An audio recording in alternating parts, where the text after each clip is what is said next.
In accordance with the Children's Online Privacy Protection Act, this channel is not to be viewed by children under the age of 13. Viewer discretion is advised. Hey everybody, Dragon King Mark here, and welcome to part 12 of Let's Play Shadowrun Returns. If you like this stream or this series, click that like button, leave a comment, hit that bell icon to be notified. So, last we left off, we invaded Telestrian Industries, had to fight wave after wave of guards. Turns out it wasn't going to be a simple milk run. And, well, the chief of security was surprisingly paranoid. Well, properly, I guess. He actually we found out where the Project Aegis compound is. It's in the safe in the chief's office. And he also installed a, scanner, which wasn't there before. So, we had to hide out in here until we can actually, get access to it. So, that's what we're gonna do. We can't blow our cover. Should be simple enough. Yes, click on that. The supervisor has the look of a stuffer shack manager with delusions that he's on a career track rather than what he is. A disposable dime-a-dozen resource. Hey, there you are. I'm Steve Scott. I'll be your direct supervisor. Sorry I missed you when you first came in, but I only found out that you were starting an hour ago when you were suddenly showed up in the system.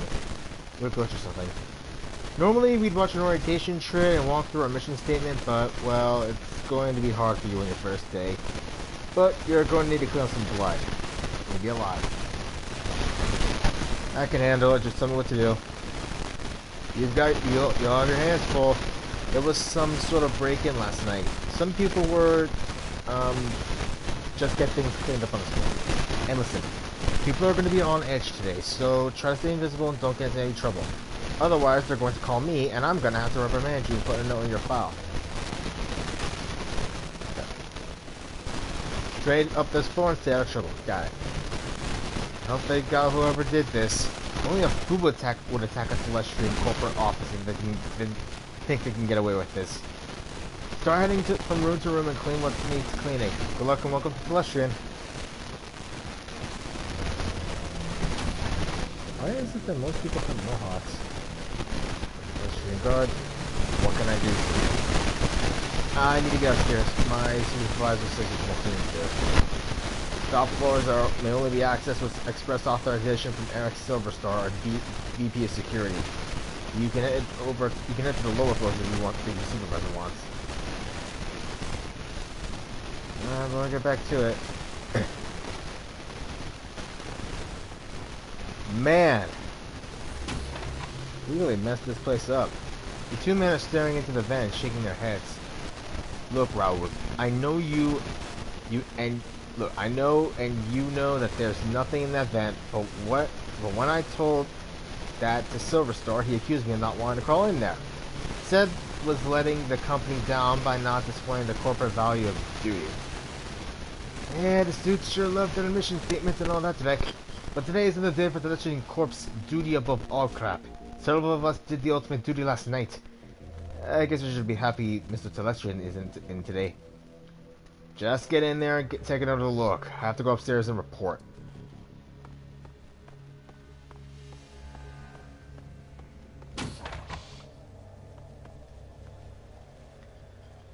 A filthy guard is looking into an open vent. He is clearly not enjoying the idea of climbing back into the duct. Sorry I tracked all that junk over the floor. He shakes his head.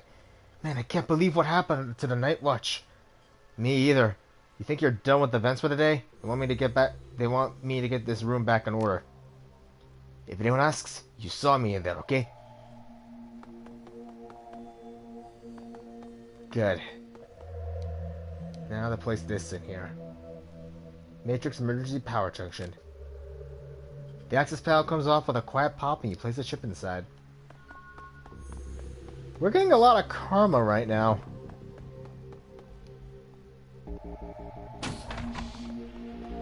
There's a bit of a second delay when it comes to this. As the Telestrian tech jockey turns to speak, you notice a panel that has been removed from one of the land ratchets behind him. Thanks for coming. Can you believe it? Superstar is calling it an intrusion, but I know the aftermath of a Shadowrun when I see it. Start over in the corner and make sure you don't get any solvents on my surface. You think you can duck out for a smoke or something? It'd be easier if I didn't have to clean around you. Oh. Yeah. Sorry. Yeah, no problem. Just another day in paradise, right? These guys... I know these guys are corporate stooges and all that, but I do feel a little bad for them. Just regular people just trying to do their day jobs. The open panel is a rat's nest of cables and half disassembled hardware. Some of it's loose. Let's take some of the land parts. Alright, let's place the comm link chip. Alright. What exactly are we going to be needing the Matrix land parts for? What the... I thought for sure that I...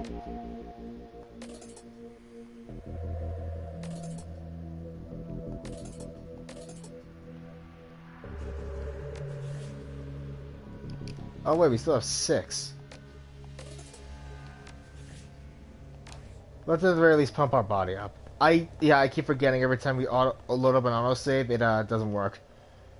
I have to say at this point, it's not looking good.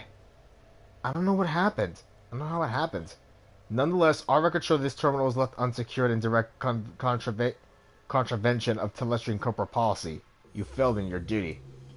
I know it's duty above all for your security types, but I'm not the victim here, I swear. Perhaps when Mr. Silverstar gets his next promotion, that will become a value for you data pushers as well. Right now it seems your value is clock out early and ignore my responsibilities. Don't go anywhere. I need to make a report to Eric. Oh, that dude is... Oh, this must have been his desk. That poor fool. The wage slave is on the edge. He's staring vacantly at his terminal with his hands in his face and his fingers twitching nervously. What do you want? Could you see I'm busy? Looks like you're in some real trouble, chummer. Buzz, once you've been cleaning up a shattered career, leave me alone. I came to access some items that might help you out. He shakes his head. I doubt it. You know the guy who said life isn't fair? He was talking about me. Security's bullying you, but I could make it look like your terminal was tampered with and no one would be the wiser. You're right. There is no reason I should let security push me around. He steals himself. Just do it quick. You place the cables and data chips around the terminal's casing. Nice. Thanks so much. I won't forget this when your review comes up. Hey, no problem, sir. I'm here for a while. There's a lot to do. You bet. Just remember to keep this between us. So that's what we needed the land parts for. Make it look like someone ripped into the Matrix and got in. Although I'm pretty sure that one guard probably would realize that this is a setup, but at the same time... Right, that's the third chip.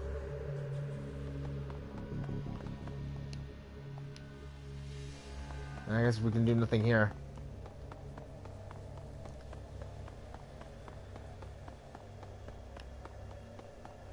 And we can't go to the front desk.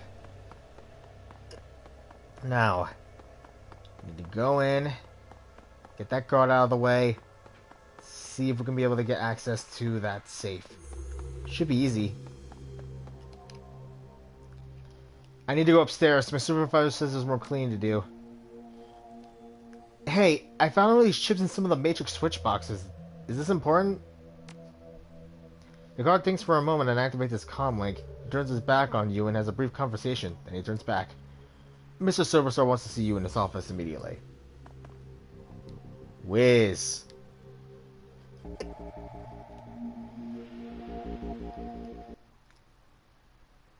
Okay, at least this isn't going to be as bad. Collecting the sample. The brutish dog-eat-dog existence of a slum dweller is a far cry from the quiet desperation and existential nothingness of a corporate wage slave. Yet after your time at Telestrian Industries, the door rises smoothly, its blandardized music assaulting you once again as you ascend to the executive floor. And your goal.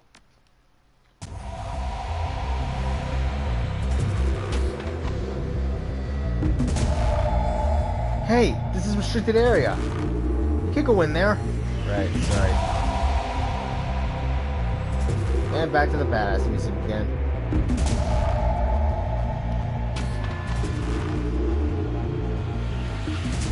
There you are. It seems that some of my best are letting me down, and it's good to see that you're displaying one of the most important of my 3 key values. Well, it's duty above all, right? He laughs. Well, yes, that is the first value.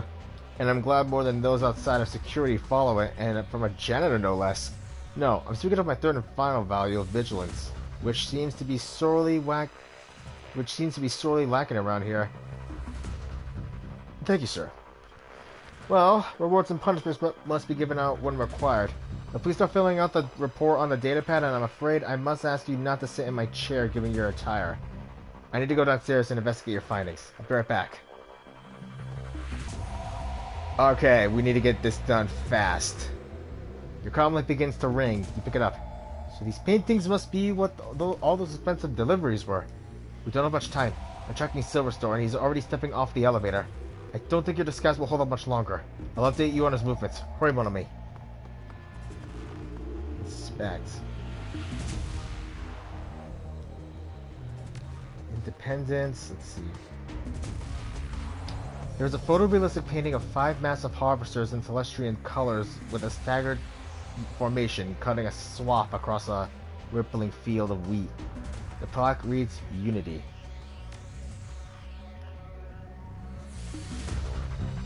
That ain't it. There's an open bottle of expensive scotch and a single glass that appears to be half empty and a half-smoked cigar. What are the 3 values? Independence. That ain't it. The painting is of a small lighthouse in the intense storm at night, perched on a rocky outcropping. Its light stabs out into the darkness. The plaque reads Vigilance. He has to be guards, a tech worker, and a very nervous wage slave gathered in the boardroom and is beginning to question them. Okay. Depicted is a clock tower at a train station in downtown in the Portland in the tier. The plaque reads Efficiency. Damn it, it wasn't that. There's a code. This shows a profile of 3 elves in Telestrian security uniforms looking upwards at a flag flying the Telestrian logo. The plaque reads Duty. Alright. He has finished interviewing a Matrix tech and is now talking sternly to a pair of guards. I know this.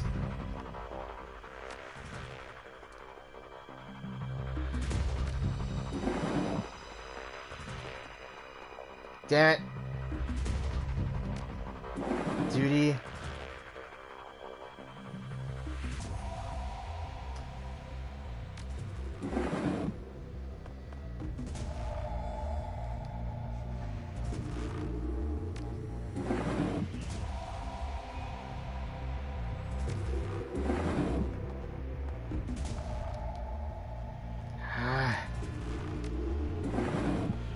Oh, wait.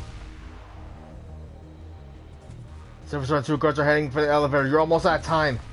I think I almost got it. Shit.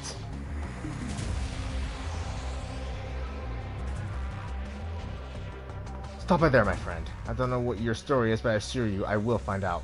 Hold them. Ah, crap. Don't blow your cover. So this is our very first time we ever failed. It's weird that we do this. Okay, so we know of 1. We need to get the other 2. What was it?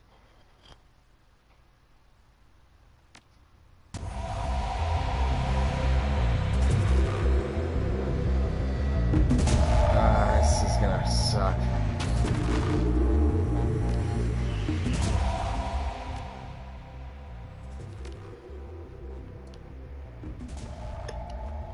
Okay.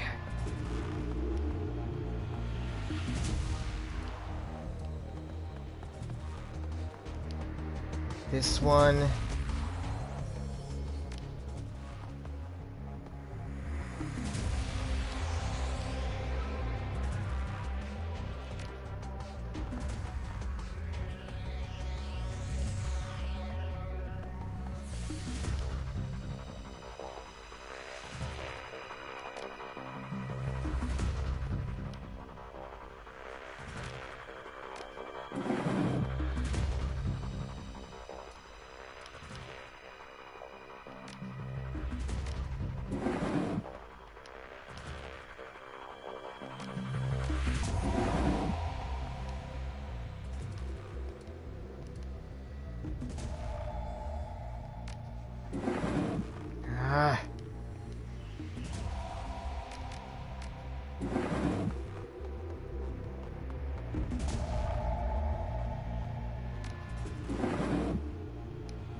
Damn, that wasn't it. What was the different one?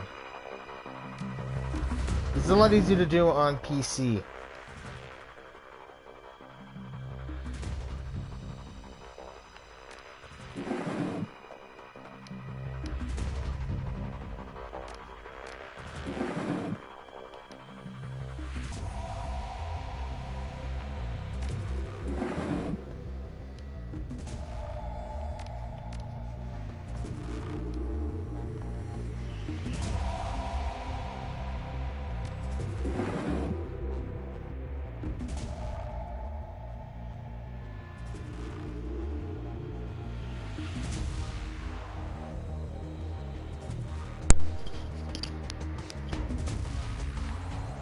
Okay, sorry about that. Okay.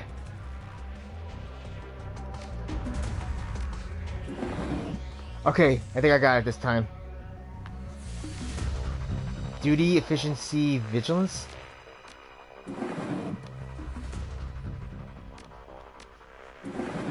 What the frick?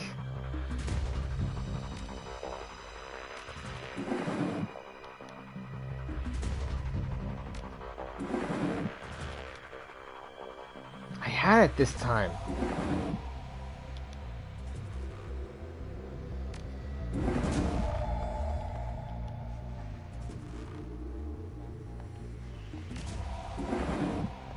Got it.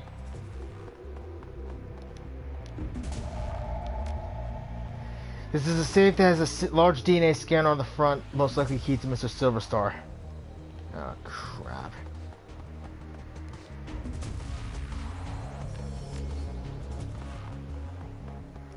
Got the cigar.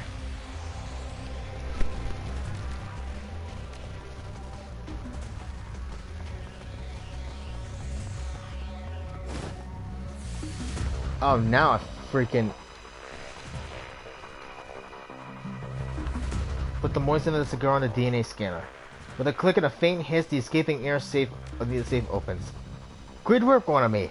The time for stealth has passed. It is to set off every alarm in the system, but I've unlocked the executive elevator and your path is clear. Exit the elevator to make your escape. Gotta get the hell out of here.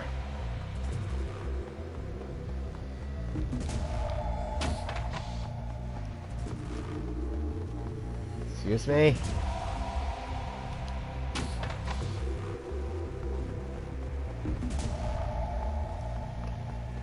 Yeah, that puzzle's a mess. Run.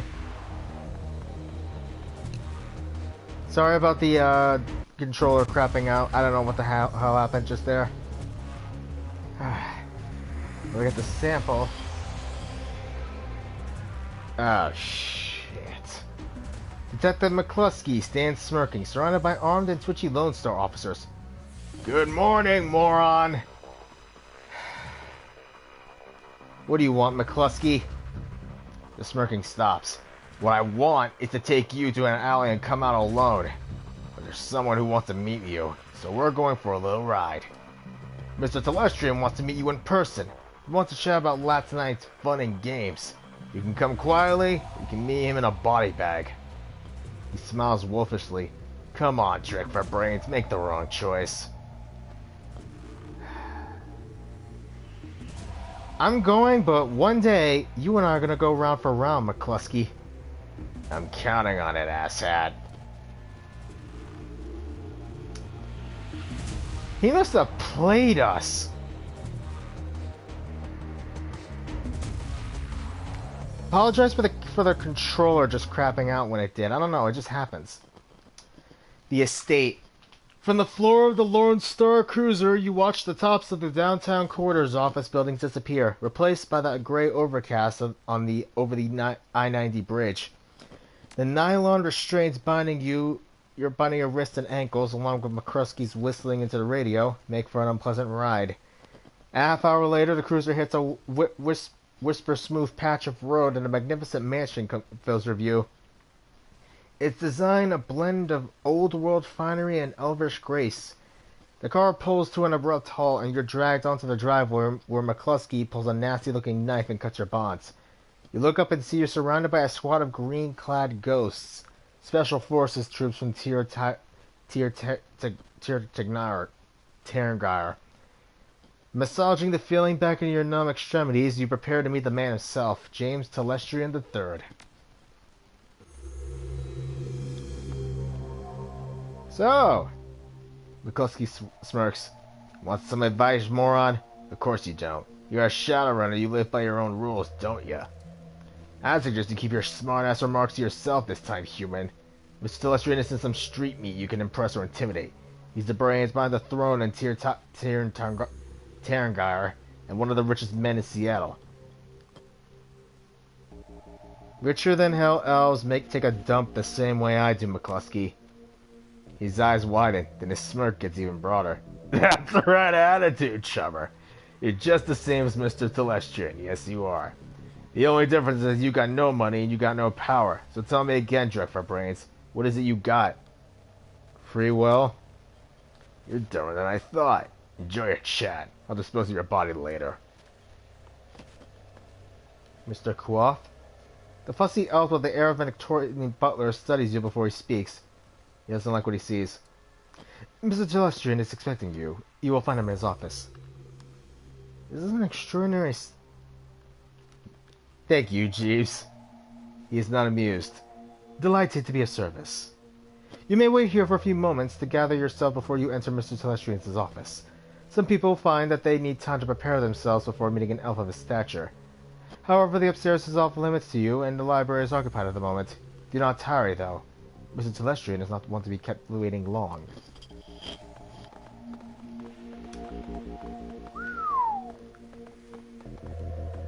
This dude is free. Algernon! What? There is a twinkle in Algernon's eye that wasn't there when you spoke at the Seamsters Union. It is good to see you again. There's much to do.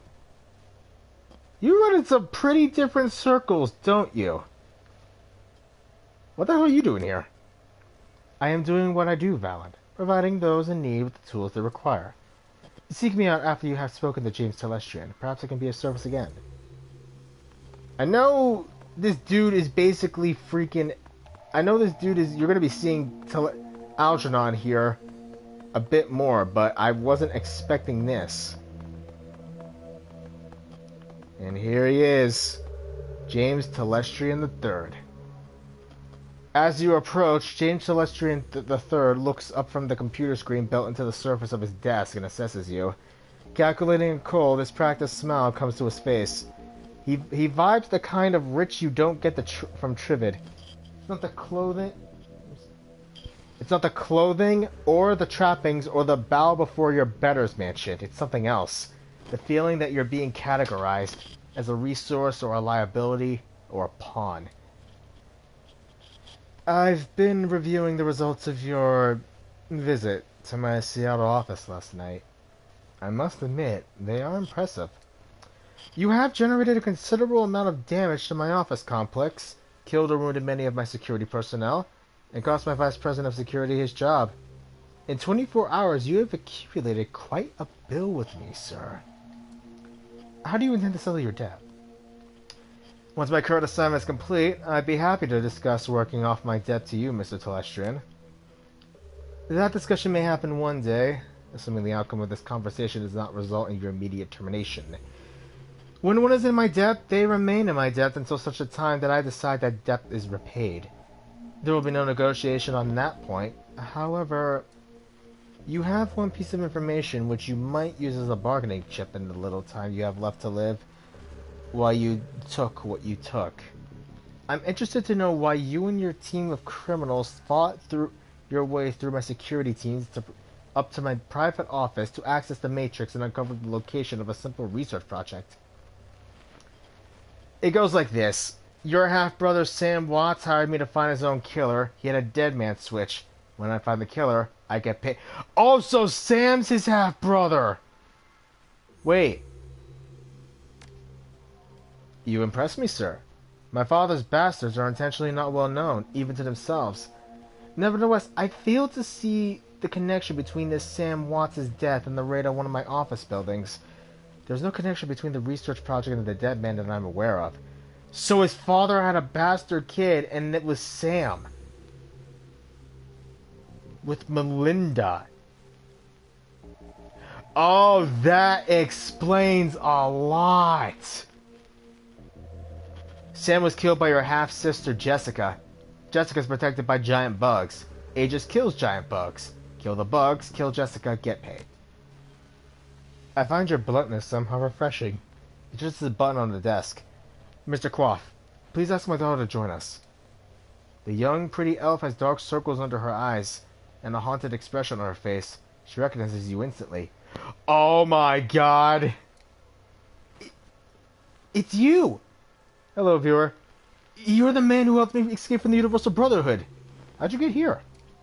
Telestrian cuts in quickly. Thank you, Mary Louise. You confirmed the identity of your rescuer and given me reason to forgive him for his trespasses against me. She looks hungry for your help. I'm glad you're here. Glad to see you got out okay. I'm not okay. Can't sleep at all. I'm afraid that this is a dream and I'll wake up there and still be there. With the bugs. You can relax, Marie Louise. You're safe. It's over. No! It won't be over until they're dead! She shudders. You didn't see them. You don't understand. You and those men you flew in here, all you do is talk. It's just like you to form a committee, Father. I knew that someone had to take action. That's why I got Hakeem involved. The already cold exterior of James Telestrian III turns to ice. I see. It was you and your little crippled friend who leaked Aegis to this man. We will speak of it later, in private. Now then, Valen. There are people I wish you to meet. The committee my daughter alluded to. This is a rare opportunity for a man of the streets such as yourself. I urge you to behave. We will adjourn to the library. I would be delighted. I don't know if that is sarcasm or not. Just behave. Take part in the Tier Council meeting. There's a way into Telestrian's library, a sense of magnitude and purpose. You are no longer in the presence of mere wealth. You're in the presence of history. Algernon, James Telestrian III, some dude in a jester outfit, a woman, and I think that's... Lady and gentlemen, this is Valen. He's the human who saved my daughter and the only one who has faced our common enemy in the combat. Herr Brackus, what does the representative of the Great Dragon Love Weir have to help to tell us about the magical insect this Shadowrunner uncovered? Brackus speaks slowly with a deep, melodious German accent. He takes his time accentuating each word, relishing each vowel and each consonant, tasting them as if they were a delicacy. Herr Hans Brackus. My Lord Lothweir has witnessed the insect spirit's physical manifestation before, roughly 9,000 years ago. As you are aware, magic ebbs and flows from the circle, from the earth, cycling from peak to peak over the course of 5,200 years. As the level of magic grows. Hanthir, I love you, but could you babble on forever? And I believe this time is of the essence. Harlequin. Oh, dude, we are meeting freaking legends. Hans Brockman, aka the human form of the Great Dragon Lothweir and the head of that German corporation. Straderkrop. Harlequin, literally one of the biggest Shadowrunners. Algernon, who we already met. We're in legends here. The painted elf addresses you. Valen, is it? Delighted. The bug you fought was not merely a magically awakened animal, like a wyvern or a hydra or anything else in the Sixth World. In fact, it isn't from this world at all.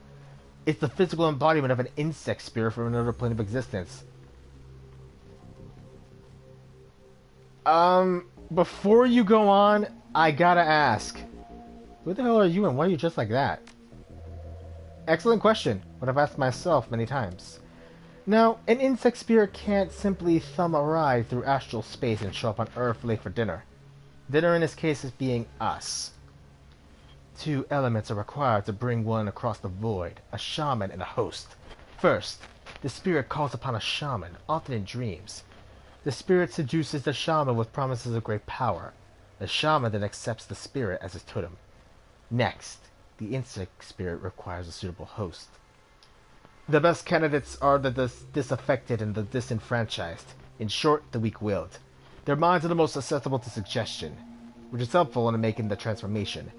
As you may imagine, these are the sort of people easily attracted to a cult, such as the Universal Brotherhood. Finally, by performing what has to be a truly disgusting ritual, the shaman serving the insect totem implants a spirit into the host, willingly or not. Then, it's feeding time. Harley Quinn is correct. The insect spirit will then slowly consume its host while transforming it into the spirit's own insectoid body, thus manifesting fully on this plane.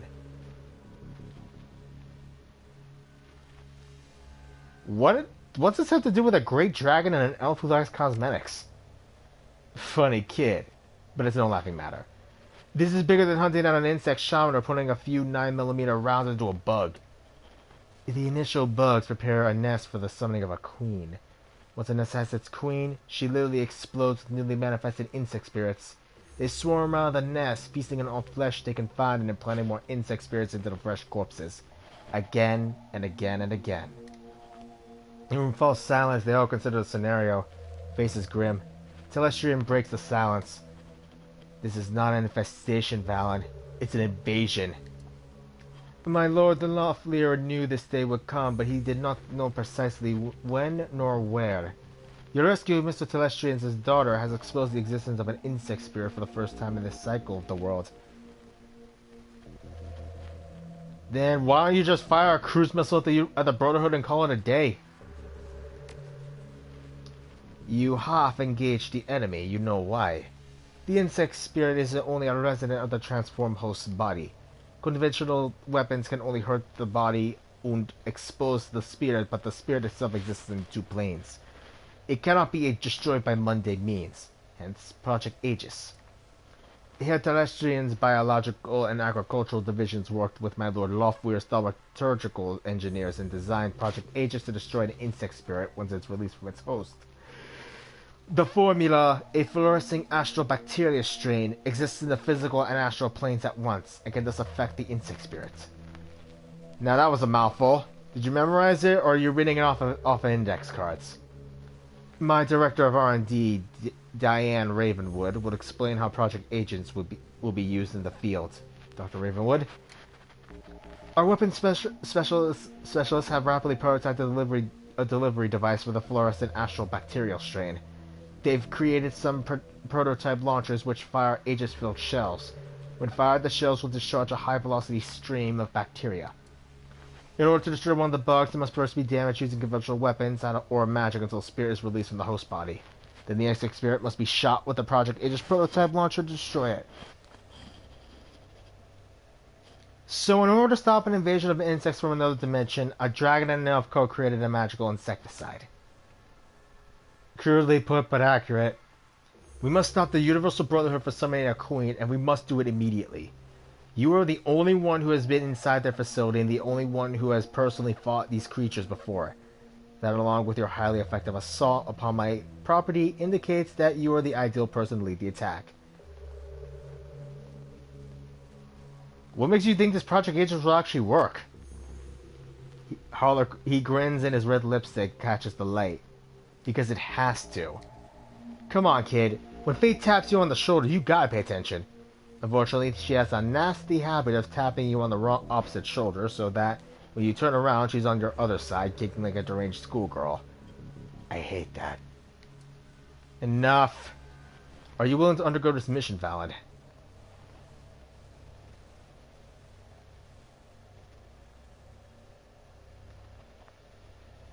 My job's to bring a killer to justice, not lead an assault against monsters out of nightmares. I believe our quests are aligned. I need proof that Aegis will kill the monsters, and you need to kill the monsters to get your target and complete your objective. Agreed. Excellent. He clasps his hands as if seeing the circus for the first time. I love the way the short-lived are willing to die even faster. It's very inspirational. Brackus raises his hand and Harlequin's clapping instantly stops. There is one final note, a warning if you will. You have seen the danger the insects represent, but you have not witnessed the shaman's power. The shaman must tap into a powerful source of magic in order to summon a queen. We do not know what abilities the power source will grant. Beware of the insects, but do not underestimate the shaman. Hey, don't scare the kid, Hansel. We still need to go into the mission. By the by, I'm coming with you, Valen. I wouldn't mind seeing these creatures for myself. I missed them last time. Celestian will bankroll you so you can hire the rest of the team. Find me when you're ready to go and we'll bug right out of here. He sighs. Yes. Speak with Harlequin when you're ready to depart. If you wish to acquire additional supplies for your mission, find my assistant Quaff. He is highly resourceful. Speak to Quaff to purchase supplies. Algernon, we need to talk. May I provide you with spells? Sphere foci or fetishes? I have a question. Speak it. Were you spying on me at the Seamstresses Union? His eyes widen at the question. You mistake your importance, Valen. No, I was not spying on you. Until Mr. Celestian summons you were beneath my notice. I saw only a customer. Are you really here? Algernon's face takes on a dreamy expression. Are any of us? Yes, Valen, I am here, and at the Seamstresses Union, and a myriad of other places, onto the work at hand.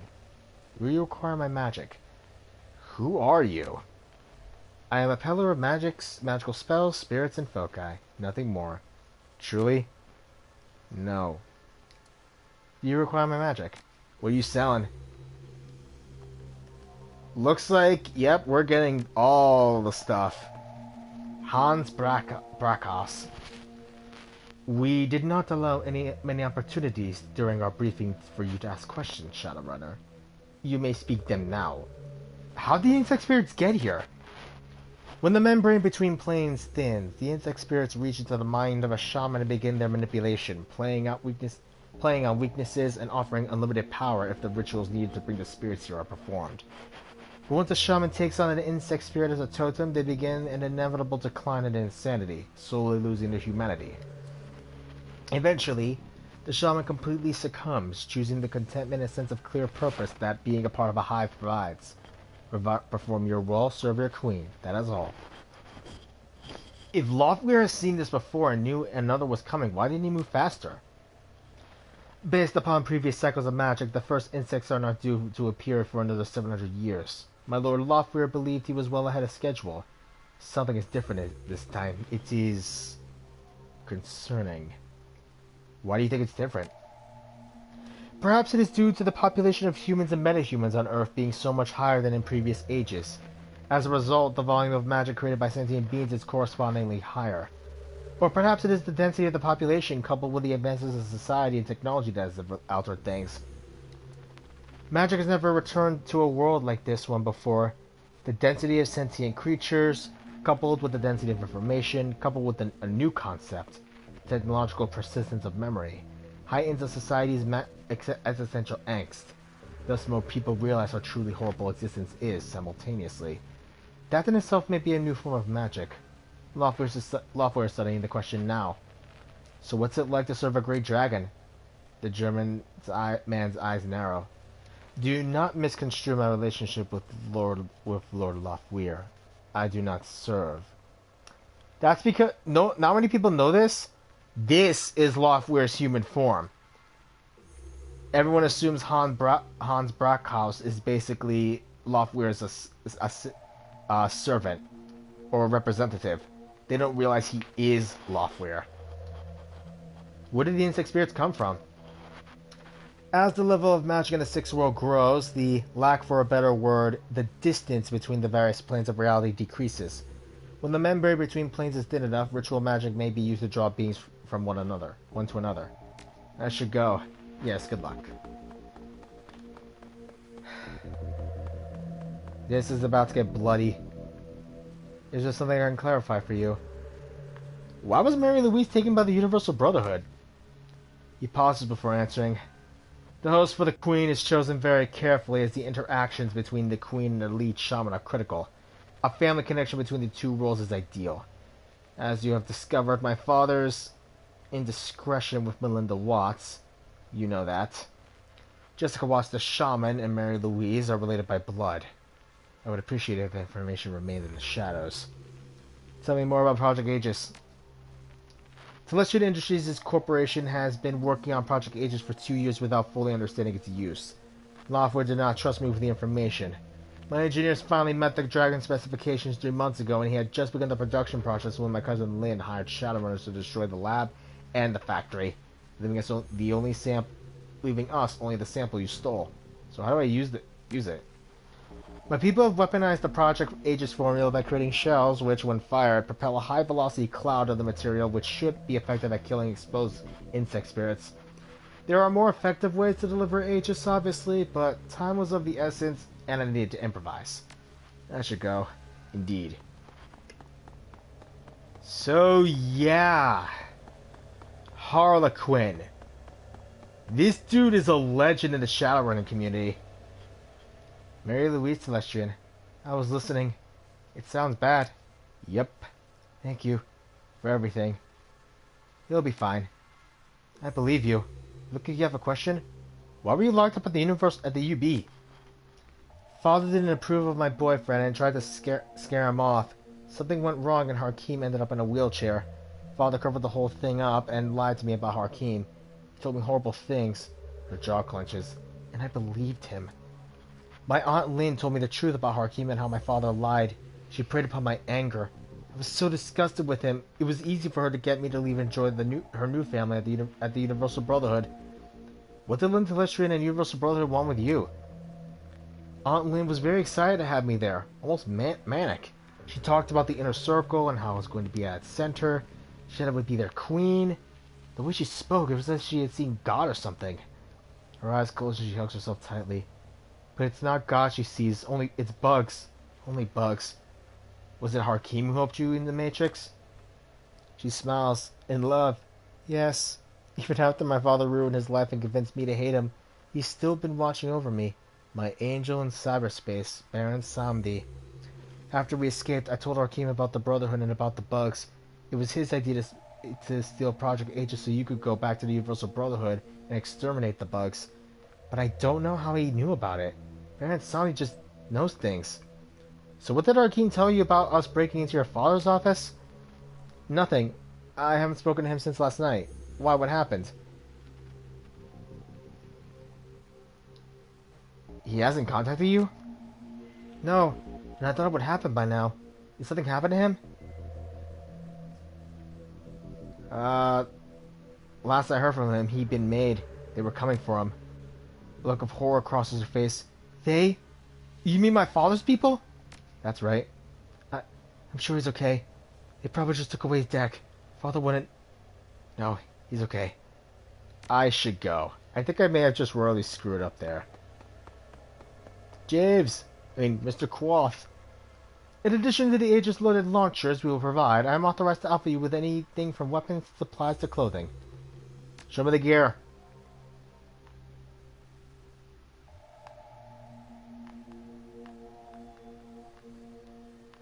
Data jack. Drones, consumables. Outfits? Okay, we're good.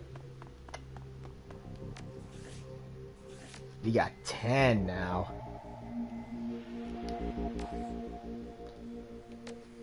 And since I know we're going to be definitely doing this, shred armor.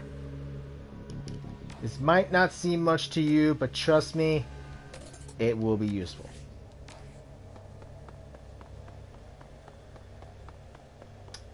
Harlequin, Hans Brockman. We are literally dealing with some of the biggest Shadowrunners in history here. You ready to get deviant ectoplasm? I have some questions. Of course you do. So who are you? I am he, as you are me, and we are all together. Excuse me? He seems disappointed that you don't get his joke. You are excused. He bows with a flourish. I am Harlequin, the Lightbearer, last knight of the Crying Spire. He who manipulates Shadowrunners and fights duels with assholes. And for the next hour or two, I'm at your service. How do we kill an insect spirit again? Ah, the fun glory stuff. Step 1. Damage the bug using conventional weapons and magic until the spirit is released from the host body. Step 2. Shoot the insect spirit using the Project Aegis launcher that Telestrians' people created. Step 3. Keep shooting until either the spirit is destroyed or your bug food. Rinse and repeat. What's the connection between the bugs and the UB? Harlequin's ears glitter at the question. Oh, this one is genius. Genius! Talk about hiding in plain sight. This cycle, the bugs didn't use some whacked-out shaman in a small rural village as their portal. Wait, this cycle? Did they do this in another one? They're thinking big. They set up shop in every major city, created a major marketing campaign, and they began aggressively recruiting the dropouts, the disaffected, and the deranged. Just like any good cult. If Aegis fails, if we fail, the world will be absolutely rubbed by bugs. It's brilliant. Does Hans Brackhouse really work for a great dragon? He winks. No. If you know, basically Hans is Loftware. I'm ready, let's go stop some bugs. His eyes light up. I thought you never ask. The Aegis Mark I launcher. Filled with magical insecticide. I suppose as you know, Telestrian's technicians only have time to create a few prototype Aegis launchers. I'll be taking one, naturally, another is for you, treat her well. If you want additional bug squadron firepower, James has agreed to allow one of his personal elite guards to accompany us with the final prototype weapon. And now, let us away. We have a date with Destiny and she doesn't like to be kept waiting.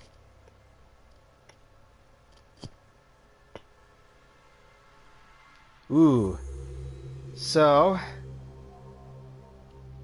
here we have the very final mission of the game. Oh, Sonia Krieger. Fancy. Literally everyone's going and upgraded. But we can actually bring in Coyote. So let's bring in the Ghost for an extra firepower on the launcher. And Coyote, you're coming with us. You've been with us from the beginning, so we need all the help we can get. Head to the hive beneath the Universal Brotherhood? Yes. It's time we ended this.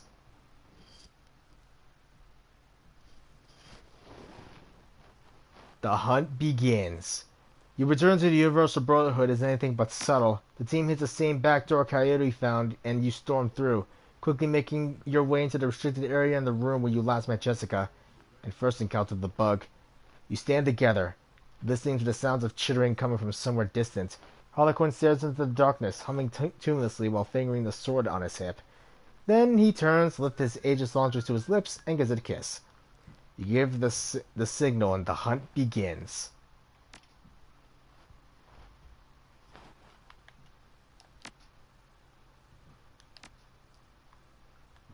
Harlequin. Dragon Sword. A heavy war sword that can cut a metahuman in half. A physical adept and a mage. The legend himself. This dude be packing heat. And Coyote. We got a tier ghost, a legendary elf, a Shadowrunner, and Coyote. This ought to be good. That cider you found last time you were here was helpful. We avoided all those Universal Brotherhood Spock cult yahoos. Bloodstream was right. You're a real value add. Harlequin grins a wide predatory grin, both sides of his pearly white teeth offset by the livid red lipstick around his mouth. Now the fun begins. Let me see if I have questions. If you won't tell me who you are, will you at least tell me what you can do? See the sword? It's kind of hard to miss. I can stick people with it. Pretty good too. I also have one of those celestial off your magical bugger eradicating launchers like the rest of you. That's it? Is that not enough? Beyond the tattoos that adorn my face, I have another, a recent addition, in a place that only those closest to me will ever see. It is a dragon. Delta Hans. Oh, and I'm a powerful mage as well. Forgot that. How do we... Alright, this is just a reminder of how to kill spirits. Now here's the tricky part. If we don't destroy the spirit fast enough, the spirit will re-enter the host and reanimate it and rejuvenate it back to full health. I call it the 3 R's of buggery. You didn't mention that before. I didn't want to scare you. What can we expect to find down here? You know as much as I do on that account. Yeah, I've actually seen one of those entomical synergetic transvitical dwellers in darkness. I have not. However, based on your recent reconnaissance, I would expect to find a deranged cultist, deranged priest, a deranged shaman, and a shit ton of giant bugs. Let's do this. Stop the ceremony. But I'm gonna call this for today. We're gonna be busy. And I think that'll be the final episode too. But I'll see where this goes. I'm Giant King Mark, and next time on Let's Play Shadowrun, possibly the final episode, we're gonna go ahead and just destroy a crap ton of bugs. If you like this, leave a like, hit that bell icon to be notified, leave a comment, and I'll see you guys next time. Laters.